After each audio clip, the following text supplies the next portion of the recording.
ഈ സ്ഥാനാർത്ഥി പട്ടിക വന്നതിന് ശേഷം പലയിടത്തും വിമത ഭീഷണിയാണ് കേട്ടോ.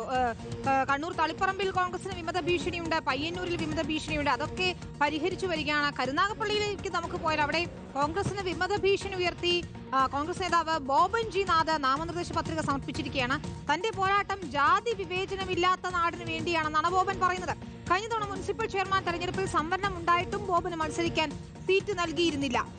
അതുകൊണ്ടാണ് അദ്ദേഹം ഇപ്പോൾ ഇത്തരത്തിൽ വിമത സ്ഥാനാർത്ഥിയായി എത്തുന്നത്. എ വി ജയശങ്കറാണ് ചേരുന്നത്. ജയശങ്കർ, ഏത് സാഹചര്യത്തിലാണ് അദ്ദേഹത്തിന്റെ സ്ഥാനാർത്ഥിത്വം? നേതൃത്വവുമായി സംസാരിച്ചതിന് ശേഷമാണോ ഇത്തരത്തിലൊരു തീരുമാനത്തിലേക്ക് എത്തിയത്? അനുനയത്തിനുള്ള വല്ല ശ്രമവും നടക്കുന്നുണ്ടോ?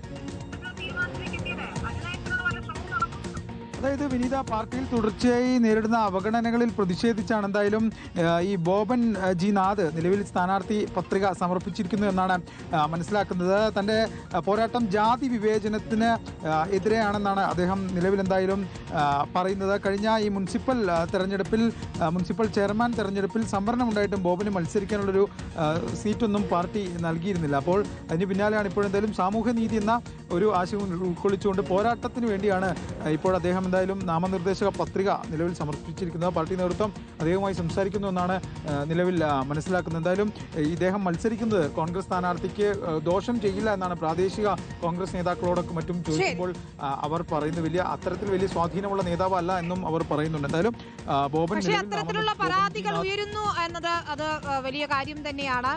വലിയ വിമർശനം ഉയർത്തിക്കൊണ്ട് തന്നെയാണ് അദ്ദേഹം പുറത്തു പോകുന്നത് എന്നതും. എ വി ജയശങ്കറാണ് വിശദാംശങ്ങൾ നൽകിയത്.